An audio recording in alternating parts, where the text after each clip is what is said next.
से श्रीनगर जा रही इंडिगो की फ्लाइट को पाकिस्तान में एंट्री करने की इजाजत क्यों मांगनी पड़ी? अपने ही देश में मोहम्मद यूनुस को औकात की याद किसने दिलाई? ब्रिटेन से चागोस द्वीप मिलने पर मॉरिशस ने भारत और पीएम मोदी का आभार क्यों जताया? ट्रंप ने विदेशी छात्रों के लिए हार्वर्ड विश्वविद्यालय का द्वार किया बंद और किस देश को दिया सीधा संदेश? मैं इन सभी इम्पोर्टेंट खबरों को इस वीडियो में कवर करने वाला हूं, इसलिए वीडियो के अंत तक बने रहिए। बांग्लादेश के सेना प्रमुख जनरल वकार उज जमान और अंतरिम सरकार के मुख्य सलाहकार मोहम्मद यूनुस के बीच सब कुछ ठीक नहीं चल रहा है। ढाका में तीनों सेना के एक कार्यक्रम में जनरल वकार ने मोहम्मद यूनुस को सख्त संदेश दिया है। उन्होंने बांग्लादेश में आम चुनाव कराने का भी अल्टीमेटम दिया है। म्यांमार सीमा पर प्रस्तावित रखाइन कॉरिडोर को खूनी गलियारा करार देते हुए कहा कि इसे नहीं बनने दिया जाएगा। जनरल वकार ने मोहम्मद यूनुस सरकार को दो टूक कहा है, जब तक की चुनी हुई सरकार नहीं आ जाती तब तक कोई बड़ा फैसला नहीं लिया जाएगा। माना जाता है कि मोहम्मद यूनुस ने रखाइन कॉरिडोर पर सहमति जताई थी, जिससे कि पहली बार बांग्लादेश में अमेरिका की आर्मी देखने को मिला था, जिसे बांग्लादेश की संप्रभुता के लिए खतरा माना जाता है।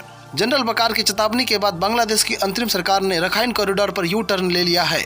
ट्रंप प्रशासन ने आईबी स्कूल के साथ बढ़ते संघर्ष के बीच हार्वर्ड विश्वविद्यालय की अंतर्राष्ट्रीय छात्रों को दाखिला देने की क्षमता को रद्द कर दिया है और कहा है कि हजारों वर्तमान छात्रों को अन्य स्कूल में हस्तांतरित होना होगा या देश छोड़ना होगा। प्रशासन ने कार्रवाई की घोषणा करते हुए कहा है कि हार्वर्ड ने अमेरिका विरोधी आतंकवाद समर्थक आंदोलनकारियों को कैंपस में यहूदी छात्रों पर हमला करने की अनुमति देकर एक असुरक्षित माहौल बना दिया है। बिना सबूत पेश किए इसने हार्वर्ड पर चीनी कम्युनिस्ट पार्टी के साथ तालमेल करने का भी आरोप लगाया है। एक और जो इम्पोर्टेंट खबर निकल के आ रही है, ब्रिटेन ने 60 साल के बाद चागोस द्वीप मॉरिशस को सौंपा। यह ऐतिहासिक फैसले में पीएम मोदी की काफी निर्णायक भूमिका रही है। चलिए जानते हैं पीएम मोदी की इसमें किस प्रकार की भूमिका थी। 60 साल पुराने उपनिवेशवाद के जख्म पर आखिरकार मरहम लगा। ब्रिटेन ने चुपचाप चागोस द्वीप समूह पर से कब्जा हटाने का फैसला किया। मॉरिशस को उनकी ऐतिहासिक जमीन लौटा दी गई, लेकिन इस बड़ी कामयाबी के पीछे एक और देश खामोशी से खड़ा रहा, भारत।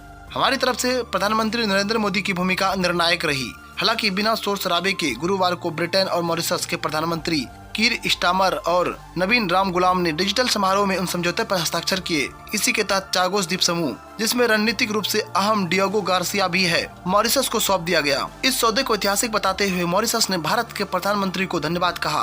भारत के विदेश मंत्रालय ने इस समझौते को लंबे समय से चले आ रहे चागोस विवादपूर्ण का शांतिपूर्ण और अंतर्राष्ट्रीय कानून पर आधारित समाधान बताया। इस पूरी प्रक्रिया में भारत की काफी भूमिका रही थी। दरअसल अक्टूबर 2024 में ब्रिटेन और मॉरिशस के बीच जो प्रारंभिक सहमति बनी थी, उसमें भारत की चुपचाप कूटनीतिक मौजूदगी थी। भारत ने लगातार अंतर्राष्ट्रीय मंचों पर मॉरिशस के दावों का समर्थन किया। भारत के लिए यह मामला सिर्फ एक सहयोगी देश के हक की लड़ाई नहीं थी, बल्कि हिंद महासागर में अपने सामरिक संतुलन और ग्लोबल साउथ की आवाज को मजबूत करने का एक अहम कदम भी था। इसलिए मॉरिशस के आत्मसम्मान की वापसी के साथ साथ भारत के लिए भी एक नैतिक जीत है। अंतिम और सबसे महत्वपूर्ण खबर, दिल्ली से श्रीनगर जा रही इंडिगो की फ्लाइट 682142 में उस वक्त हड़कंप मच गया जब अचानक मौसम खराब हो गया। इसकी वजह से विमान हवा में जोर से कांपने लगा। विमान में सवार 220 से अधिक यात्री डर और घबराहट में आ गए, जैसा कि आप वीडियो में देख सकते हैं।